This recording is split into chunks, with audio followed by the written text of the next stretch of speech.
नमस्कार दोस्तों, स्वागत है आपका बुक्स ऑफ हॉन्टेड की एक और नई पेशकश में। बड़ी खौफनाक रात दशहरा 2018 की रात घटी थी। आप लोगों को याद होगा 2018 की रात पंजाब के अमृतसर बड़ा रेल हादसा जो हुआ था। रावण दहन देख रहे लोगों पर मौत बनकर ट्रेन दौड़ गई थी। याद है ना आप लोगों को, जिसमें हंसते खेलते कितने सारे लोग मारे गए थे। जिस पटरी से लोग रावण दहन देख रहा था, उसी पटरी पर ट्रेन सबको काटते निकल गए थे। ये सब आप लोगों को क्यों बता रही हूँ? शायद आप लोग यही सोच रहे होंगे, हम क्यों आप लोगों को इस घटना के बारे में याद दिला रहे हैं। मीडिया वाले बता दिया इतने दर्दनाक मौत हो गई, बात सब भूल गए, बस यही ना। पर इसके बाद क्या कभी आपने सोचा है इतने आदमी कट के मरे हैं, उनका आत्मा क्या कर रही है, उस रास्ते पे क्या कह ढा रही है? कभी आप लोग सोचा है या कोई मीडिया आप लोगों को बताया है कि 6 साल बीतने के बाद उस स्थान का क्या हाल है? नहीं ना, कोई कैसे बताएगा? जब कोई वहाँ जाएगा रात्रि के टाइम तब न कुछ देखेगा, आप लोगों को कुछ बताएगा। तो हम टाइम नहीं लेते हुए स्टार्ट करते हैं। वो खौफनाक रात जो अभी फिलहाल मेरे साथ घटित हुई, बिल्कुल सच्ची घटना पे आधारित ये खौफनाक रात। ये हादसा हुआ था उस जगह से 3 किलोमीटर दूरी पे मेरा घर है। हम लोग किसानी करते हैं और अपने गांव में ही रहते हैं। सब कुछ ठीक सही चल रहा था जिंदगी में कि एक दिन अचानक क्या हुआ, मैं आप लोगों के सामने बयान नहीं कर सकती। ये जो दिखा शायद आप लोग यकीन करेंगे कि नहीं, मुझे नहीं पता। तो शुरू करते हैं घटना के बारे में। एक दिन हमारी माँ मार्केट गई थी, अकेली ही गई थी कुछ सामान लाने। शाम के टाइम था, बोली ज्यादा दूर नहीं है, मार्केट में सामान लेके आती हूँ। तो वो सामान लाने गई थी। जब मार्केट पहुंची तो शाम हो गया, करीब 9 बज गए। अब मेरी माँ ने सोचा कि सड़क के रास्ते जाने पर दूर पड़ेगा और हमें टाइम लगेगा, सो हम रेलवे लाइन से ही रास्ता गया है, ये पास पड़ेगा और हम जल्दी घर पहुंच जाएंगे।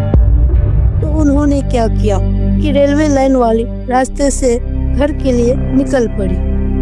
आधा रास्ता पार भी कर लिया, सब ठीक ठाक है, कोई परेशानी नहीं है, सब कुछ नॉर्मल, सब ठीक है।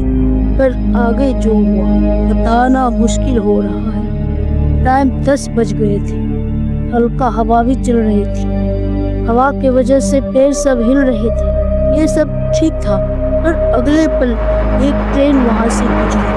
वो ट्रेन जब गुजर गई, माँ ने क्या देखा कि ट्रेन गुजरने के बाद रेलवे ट्रैक के नीचे बहुत सारे बोरा भरा हुआ वहां से लुढ़कता हुआ इधर उधर लुढ़क रहा है। माँ को लगा कि ये ट्रेन जो अभी अभी गई है, उसी में से इतने सारे बोरा पैक सामान गिरा होगा। इसमें पता नहीं कौन से सामान होगा, तो मैं सारे बोरे को समेट लेती हूँ। ये सोचकर बोरे की तरफ माँ बढ़ गई।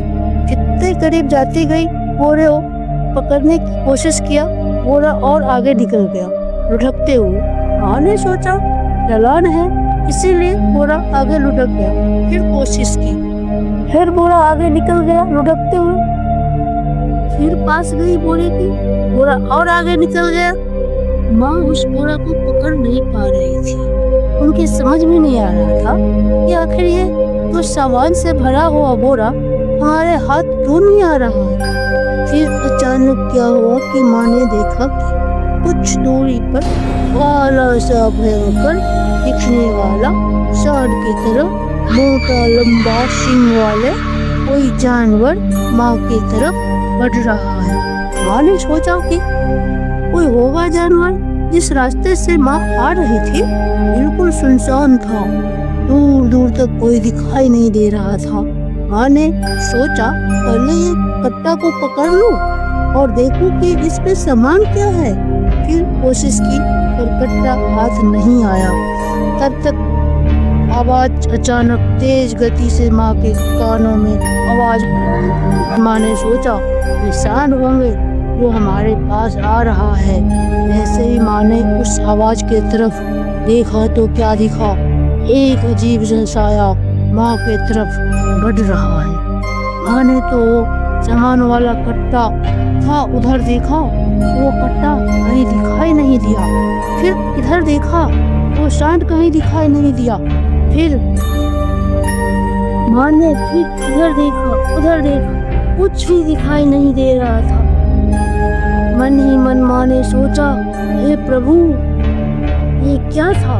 इतने देर से जो मैं कट्टे दिखाई दे रहा था, अब वो सारे सामान का बोरा कहाँ गायब हो गया है?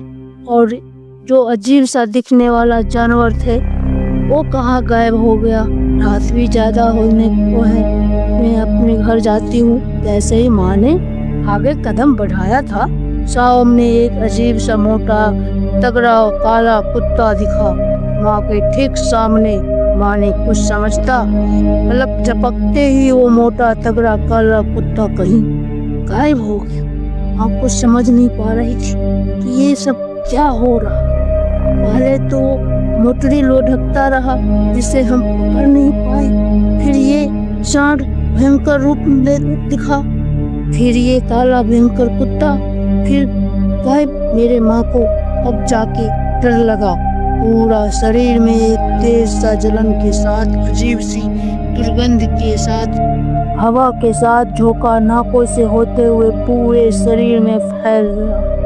आंखों के सामने अजीब से भयंकर जानवर, भयंकर शकल वाला इंसान, बिना हाथ पांव वाले इंसान इधर उधर लुढ़कते हुए सब दिखने लगा।